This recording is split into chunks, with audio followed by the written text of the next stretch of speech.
Ladies and gentlemen, please welcome the President and CEO of GMDC, Patrick Spear.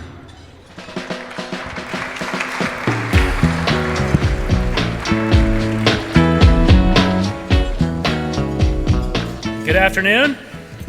Welcome to GM19. And we are very excited to have all of you here in Denver, in our home state of Colorado, that we've called home for almost 50 years. And I hope the morning's gone well for you. I stuck my head in the market on-ramp room, and it seemed like there was some great energy, and the feedback I'm hearing from some of our retailer and wholesaler members, as well as the suppliers, sounds like we've had some great meetings so far. So I hope the morning's gone well for you. And we've got a great session for you today here at lunch.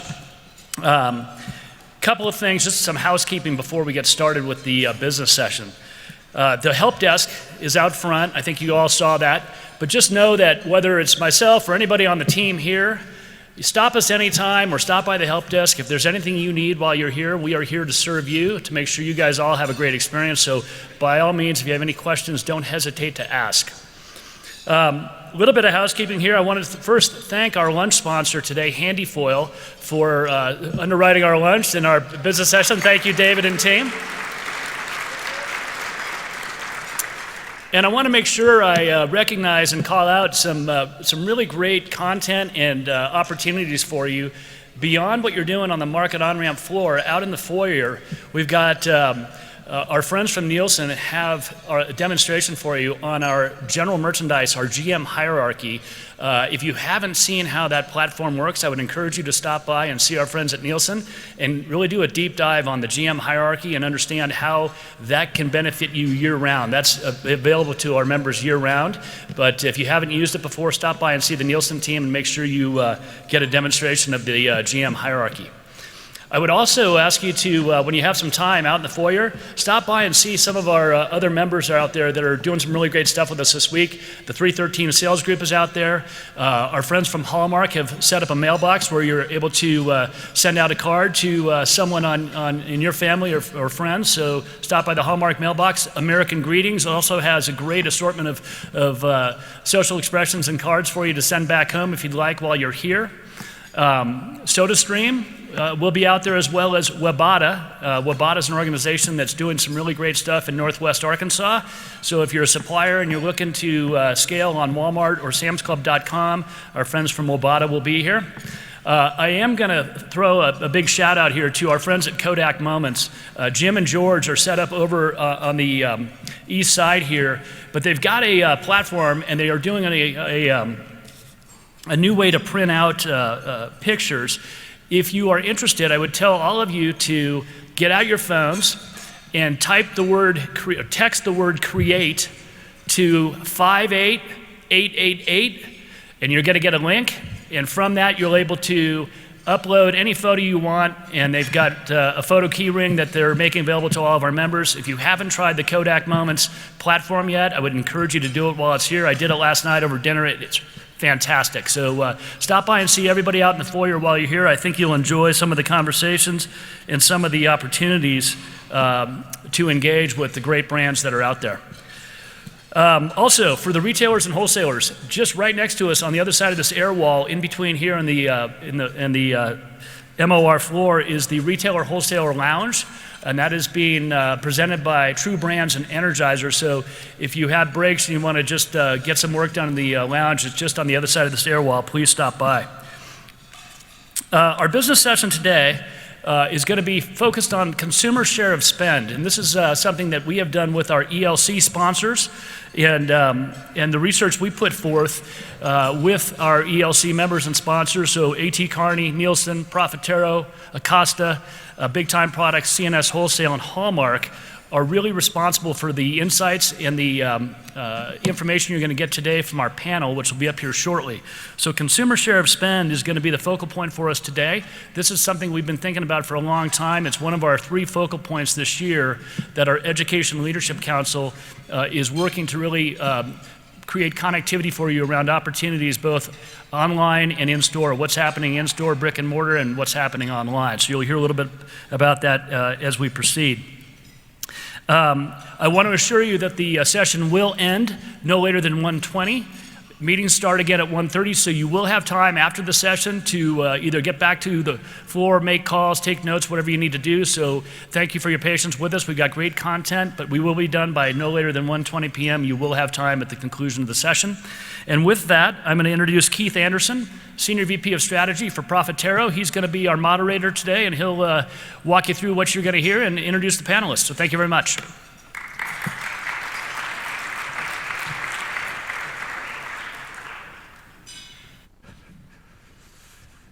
Thank you, Patrick, and thank you to Mark for inviting me. It's great to be with everybody today. I haven't been based here for 50 years like GMDC, but this is also where I'm from, and it's great to be back.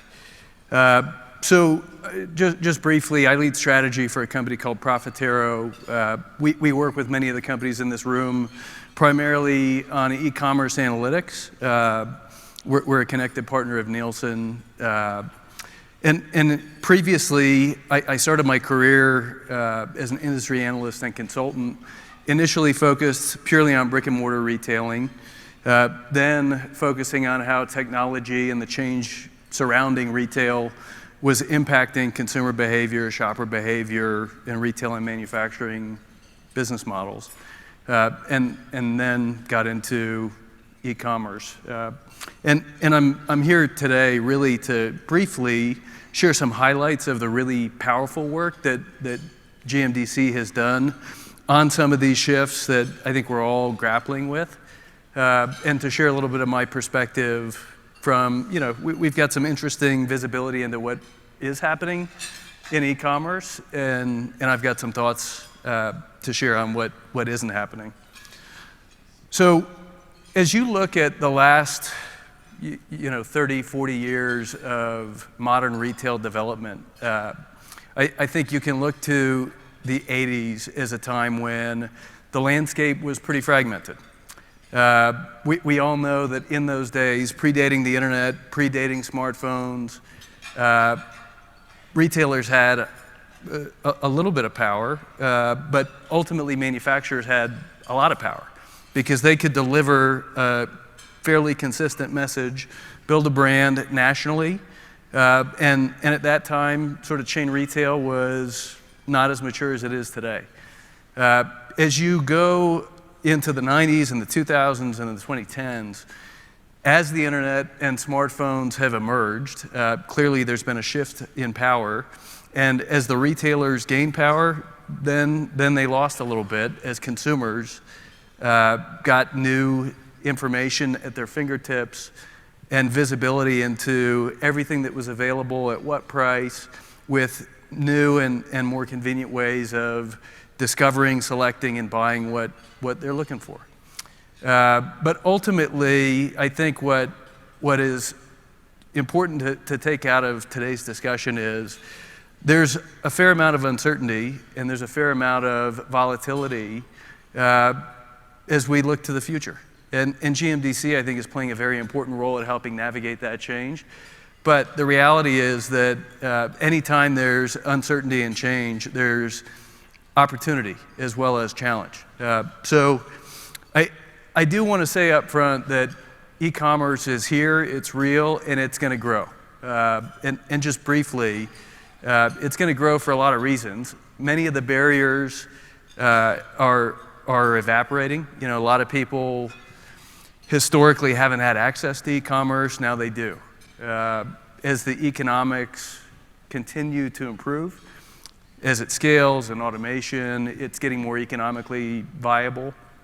And there's some demographic realities that I think everybody's familiar with. You have digital native shoppers that are entering their high consumption life stage, and they've grown up expecting to shop and buy this way, and as their households grow and their consumption expands, they're starting from a position of spending disproportionately online. So all that is simply to acknowledge that reality, and yet that growth is very far from consistent.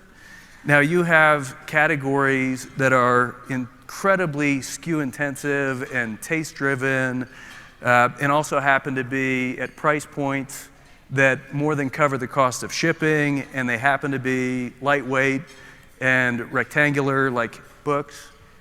So we can either comfortably put them in a cardboard box or digitize them all together. You've got categories like office and school supplies that are already pretty significantly mature online and are still growing. But you have many others for which there are barriers holding them back now and perhaps forever. And even within a category, there are many opportunities to identify and merchandise items that you can win with profitably. This is sort of an interesting example just to prove the point. You know, I think when many of us look at the data and the statistics in comparison to our own lived experience and what we see as professionals, it may be eye-opening to see that 3/4 of the US population buys toilet paper online at least some of the time. Not always. And in fact, you know, we're going to do a little myth busting over the next few minutes, but there's nobody that is exclusively an online shopper, and there's nobody that's exclusively an online shopper in a given category. But if you're not already aware of how quickly some of these categories have migrated and why, or certain items, my hope is that's one of the things you take out of this quick discussion. So let's first bust the myth that everything must or is going online. And we looked at data across our data set, which among other things includes granular visibility into what is selling on Amazon. That is item level, daily, volumetrics. And so we start at the item level, we aggregate up to brand, manufacturer, category, and we studied some of the attributes of the items that have migrated the fastest and those that are still really winning in stores. And what has historically, and we think will continue to drive items online, and in some cases categories, is limited availability. That is, if I can find an item in every food, drug, mass, club, and convenience store, and I want it reasonably soon, I'm less likely to order it online. If it's something that, given the price and the weight, is economically unsustainable or unviable for retailers to carry it, again, I'm not going to find it online or buy it online. Or if it's an item that's a category rather that's got what I call SKU intensity, book, music, and video is a great example. Thousands and thousands of items in the category, heavily taste-driven. It's very challenging, as we all see with hindsight, for any brick and mortar store with finite and limited linear shelf space to compete with the endless aisle.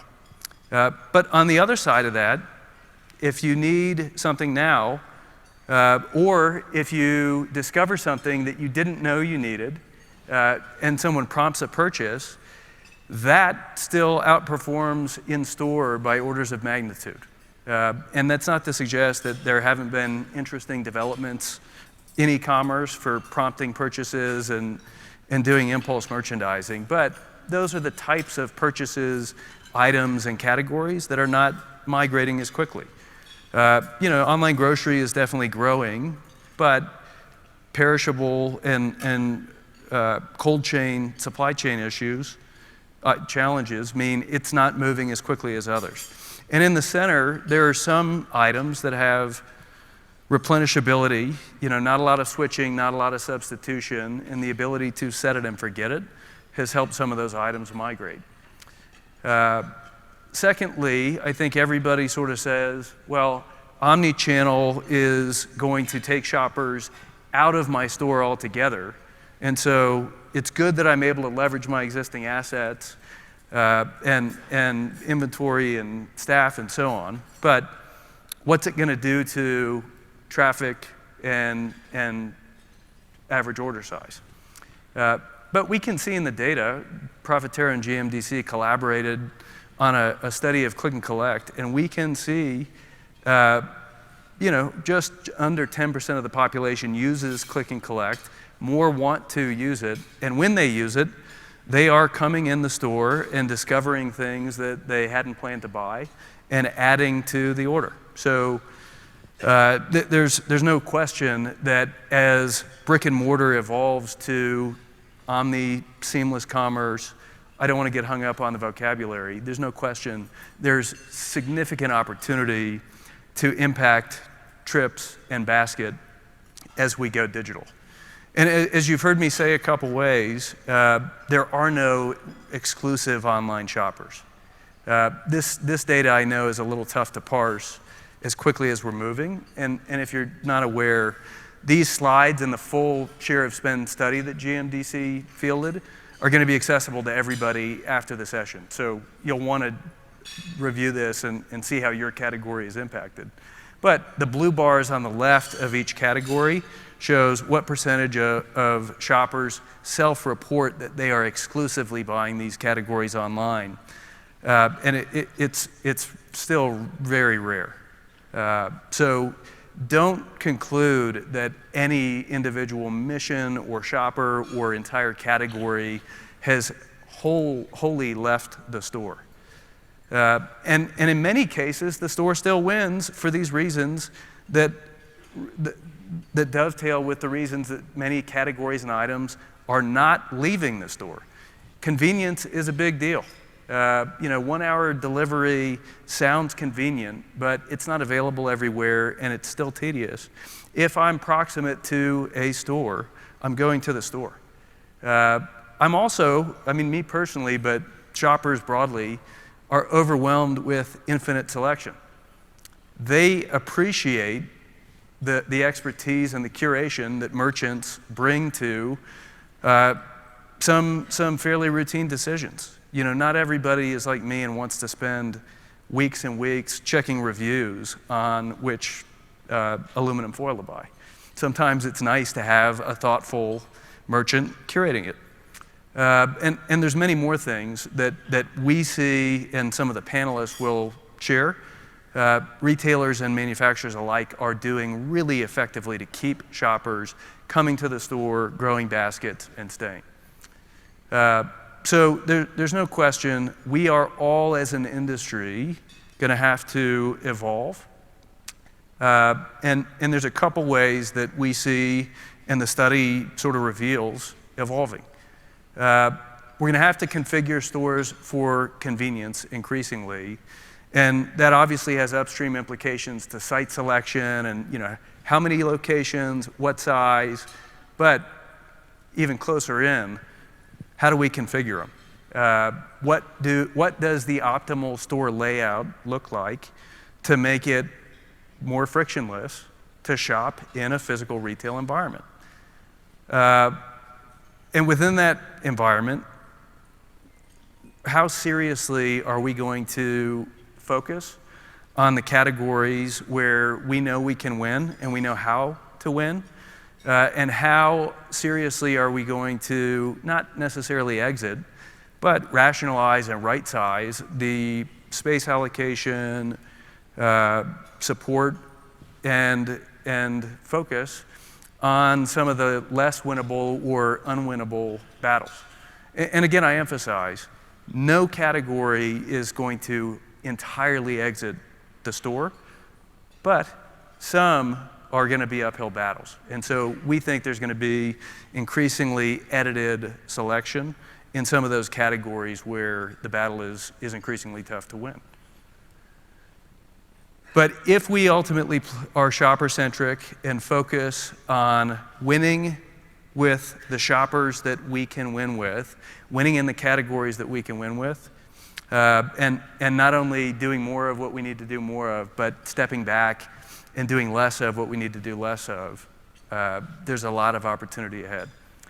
So what I'd like to do now, again, I encourage you, I know we move quickly, I just wanted to highlight some of what I found really interesting and compelling about the GMDC's good work on this subject. But what I'd like to do is invite some of the panelists to join me so that we can start a discussion around some of what folks operating in and observing the industry are seeing. So I'm really delighted to welcome Sheri Best, who's a business unit director with HEB. And next we have Greg Parsons, Senior Director, Home and Product Development of Kroger. We also have Amy McAnarney, General Manager and VP at Hallmark. And last but definitely not least, John Castillo of Energizer, where he leads North American sales. So thank you to everybody for joining us. You guys can totally clap. Yes, Yeah, let's give standing the ovation. panelists a round of applause. Well, let's dive in. And just to start, I mean, we looked at a little bit of data just a moment ago, and we moved quickly. But I'd love to hear from folks that are sort of living this and paying very close attention to where the industry is headed, whether it's certain shopper segments or certain trip types or missions or categories. Where do you see the shift accelerating? And where do you see any of those areas being less affected? And Amy, maybe we'll start with you. Sure. You know, when I hear that question, I really think of two items, and I'm going to talk more from the greeting card category and what we see at Hallmark. Two areas that we see that the online shopper is migrating towards our product is when it's a niche product, and then secondly, a geographic need. So I'll go a little bit deeper into both of those. So niche product, let's say you're looking for that occasion card for a Jewish occasion, and you walk into your local store and you just can't find it there. We see those customers and those shoppers, because they're planning for that occasion, tend to go online, and that's where they can find some of those niche products, the 100-year-old birthday card that may not be in stock in your store. So we see a lot of occasion-based, you know, when they're thoughtful about thinking about it when they're going somewhere, not just that, oh crap, I forgot a card, I need to run in and buy one real quickly. Obviously, that stays in the store. The other one that we have found to be very interesting, you know, you think of online shoppers and geographic needs, and you always hear the stories about, well, when you're in New York City, you don't want to carry the water up the stairs, so you're going to have that delivered. Well, what we've seen with cards in certain places where maybe certain specialty stores are closing, so let's say Christian stores are closing, we've seen an uptick on some of those shoppers going online to look for Christian cards in those geographic areas. So really understanding what the shopper, from where she's coming from, because typically it's a female shopper, where she's living, what's happening geographically in her area, and that's what's caused some of that prompting to shift that shopping online. Yeah, we see the same thing. I think shoppers have been trained, if they can't find it in the store, they know, they pull their phone out and they go looking for it. Right. Sheri, are there characteristics of shoppers or products that you think are particularly high affinity for either online or staying in store? I do. So I'll add a little bit to what Amy was talking about. Mainly it's really about localization. So she's talking customization for customers. I'm really looking at it from a localization perspective in South Texas, where HEB lives. And we are looking by store at what that customer needs, and are there small vendors within that area that can meet that need that they may not be able to be online. So that's one portion of it. The other portion is, what are the items that you offer that the customer still needs to touch and feel, that they still want to be able to come into the store and be able to look at that. So personalization, convenience, and then lastly, most of the items that I see moving online are things, examples like you showed on the board on toilet paper, but I also put air filters and a few other GM items in that arena, because you can't carry the mass variety in store to hit every single customer's needs. And I pick on air filters just because it's one that is very specific. You're not going to change your air conditioning system because of the size of filter you have. Or you have available to your consumer. You're going to send them to another retailer to get that. So that's just a really easy example to see something that would be easier to go online that doesn't necessarily require that touch and feel element. Yeah, I would just add to that, and it was touched upon, anything that is a repetitious purchase, we mentioned toilet paper, but beyond that, anything that saves the customer a trip to a specialty store will absolutely migrate to online, because if we can make the customer's life a little simpler, and if she can make her life simpler, she's going to do it. Do you see opportunities, Greg, to retain some of those trips or purchases through click and collect, through subscription programs that bring you back to the store? I mean, I share your view for sure. Replenishable items that you can sort of subscribe to and set and forget. There's been a tremendous amount of growth there, but I also find, well, I'll leave it there. Yeah, so there's always an opportunity to speak to the customer and to engage with the customer. So every point of interaction, you have an opportunity to provide additional value to the customer, whether it's through asking the customer and inviting the customer into the store on their next curbside pickup or in-store pickup with some sort of incentive or offer.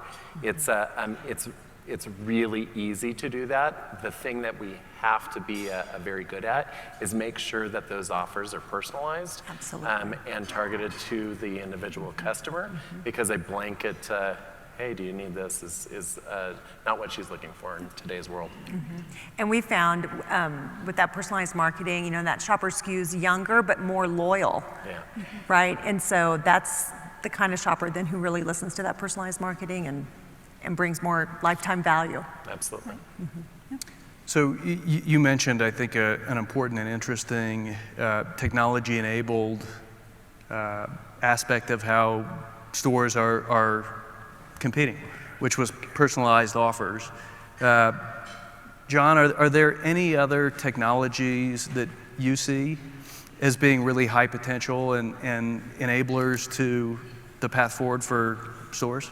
Absolutely. So I see quite a few of them, but I want to go back to the personalized offer on that piece of it as well, because I believe, the way you got to speak to the consumer or the shopper going forward, whether you're a retailer or whether you're a manufacturer like us, it's about understanding that path to purchase, right? The pre-shop or that passive shop. How are you engaging that shopper, and how are you starting to talk to them and actually prompt that purchase, or at least that brand recognition, or again, that purchase occasion recognition. Then as you move forward in the shop, you obviously have a lot of opportunities in that shopping phase to the path to purchase inside of a store, how you curate the product, how you merchandise the product. And then again, once you finish that purchase cycle, how do you start to communicate with them as well so you maintain that loyalty? Now, when you think about some of the technologies to do that, there's a lot of ways that you're seeing that done today.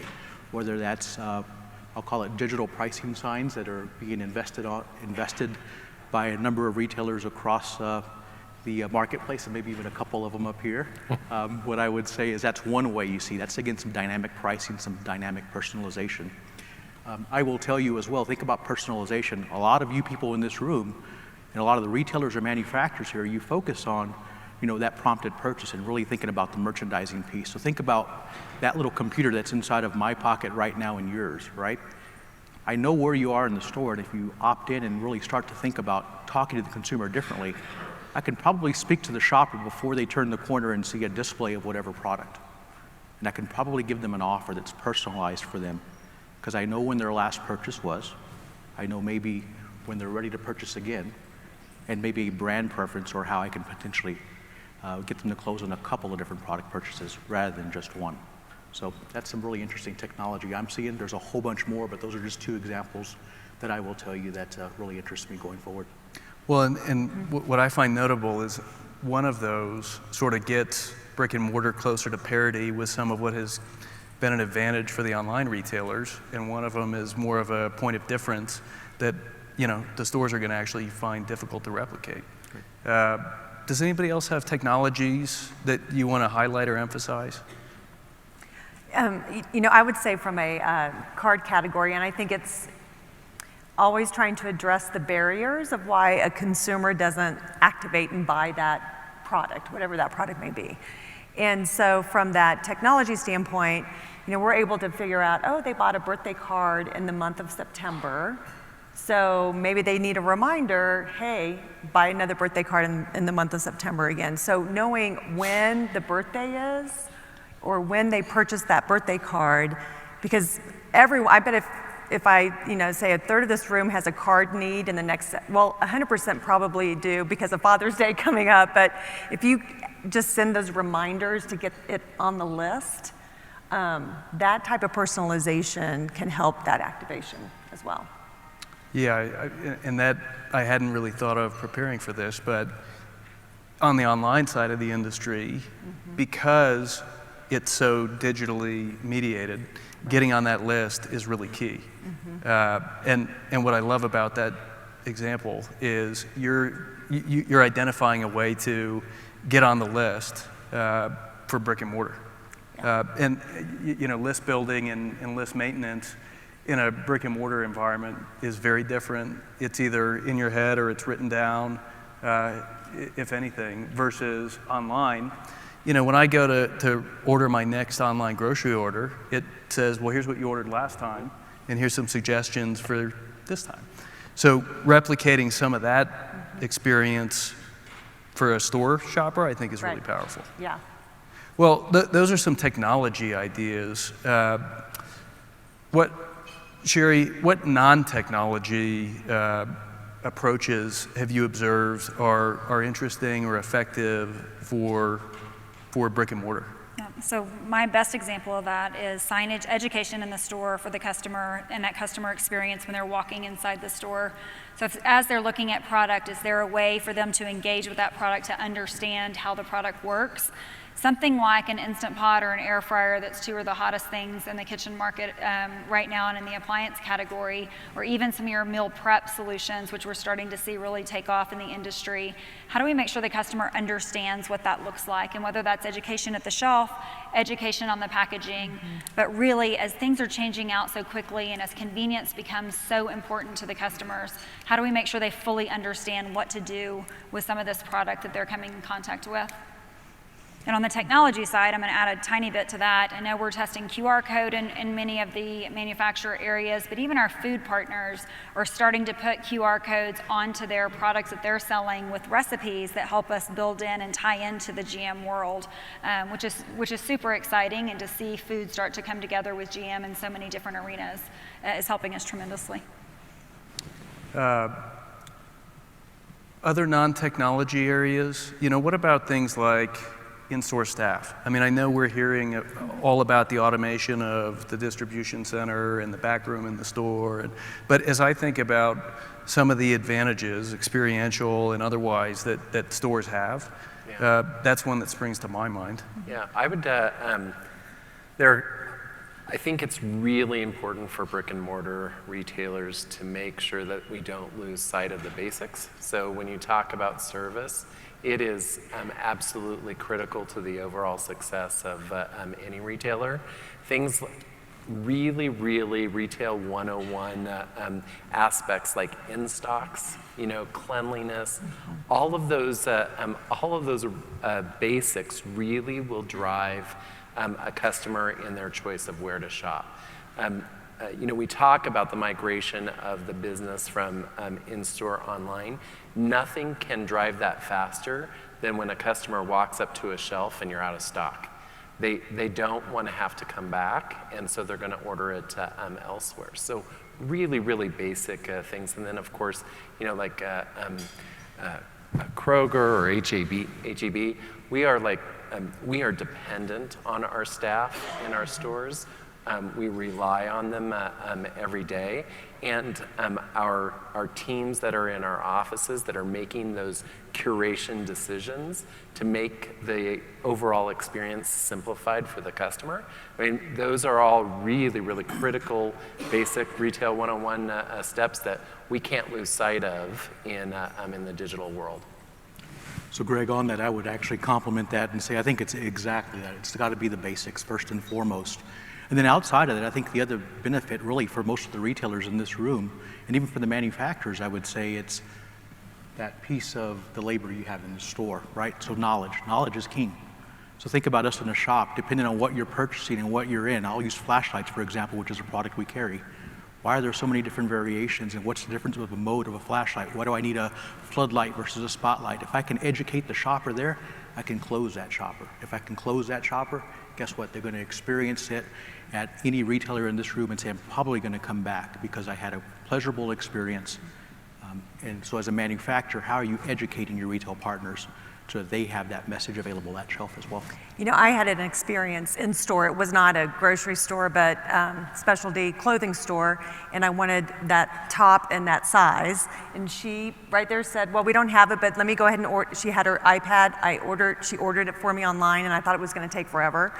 But somehow they streamlined that experience, and she did it just like that. And she did it separately from me checking out everything else. So I was like, wow, this is an associate who wanted to really meet my needs, so I didn't walk down the street to find that top somewhere else, you know?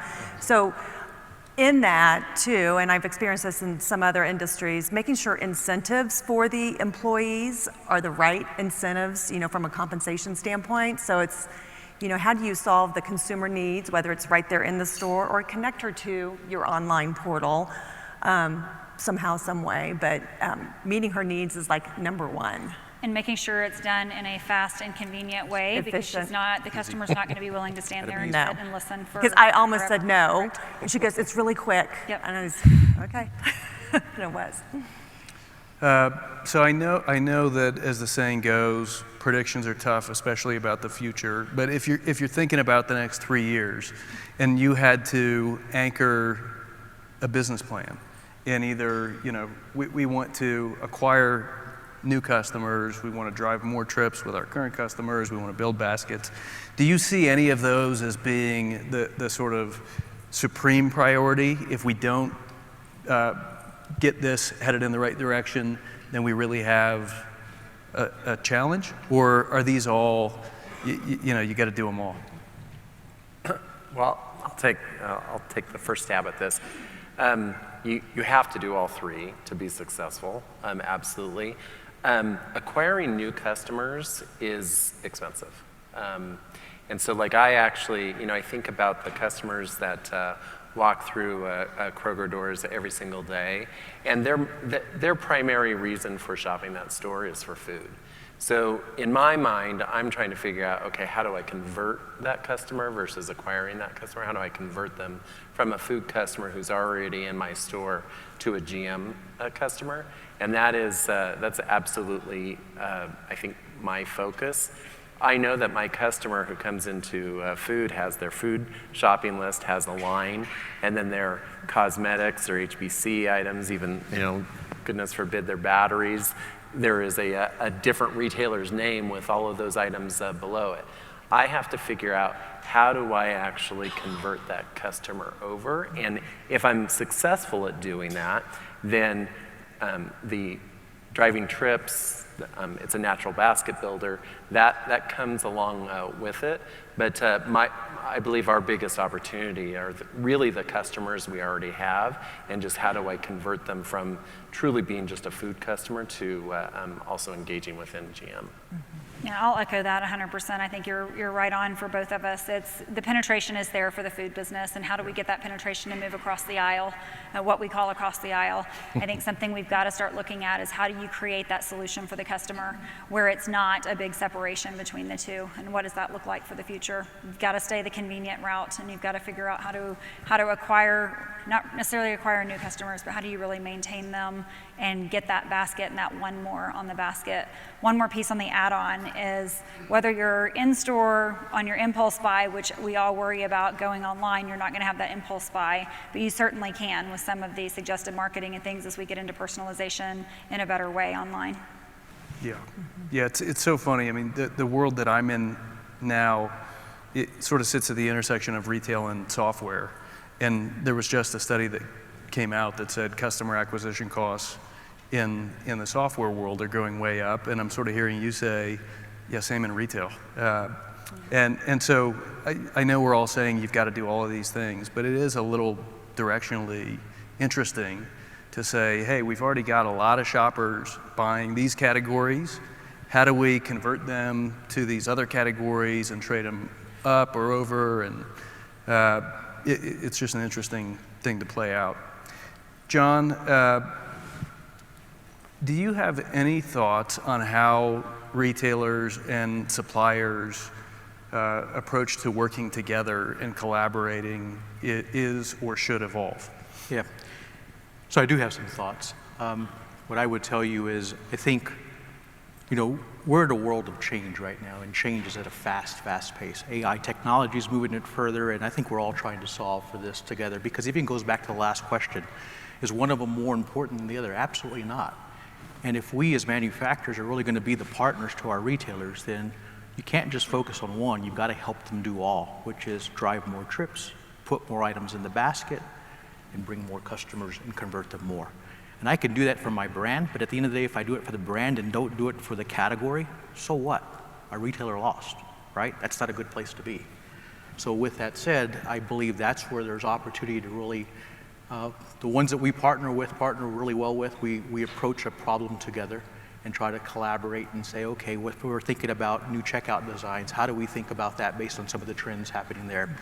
Or if we approach it in terms of fixturing and AI capabilities, well, how do we think about the supply chain piece that's associated with the fixture, and how do we think about maybe fixtures in the way that something that's taken off of that purchase at that moment, we start to understand through AI technology what was ordered and what the replenishment orders are going to be. That's where, as partners, I think that's where the technology is going to take us, and that's where we can work collectively in order to solve that, both as retailer partners and as manufacturers. So.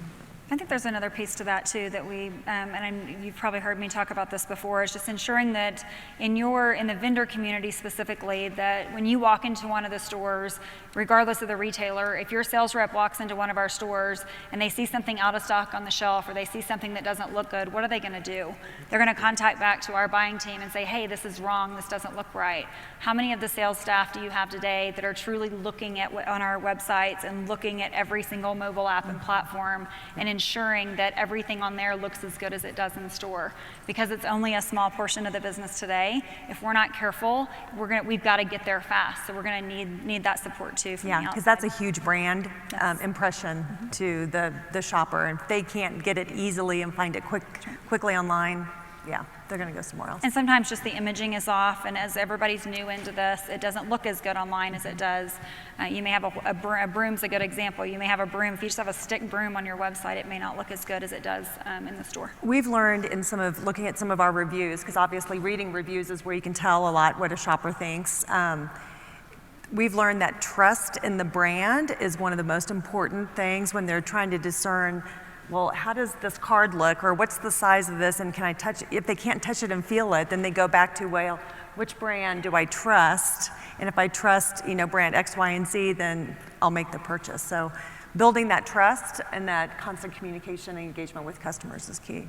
Great. And to stitch together a few of those comments that are near and dear to our heart, because part of what we do is help you see, are you in stock and is your content right? I mean, Greg's point about focusing on the fundamentals, when I began my career, we would say, now listen, you can go to a conference every week and hear 10 buzzwords about new initiatives.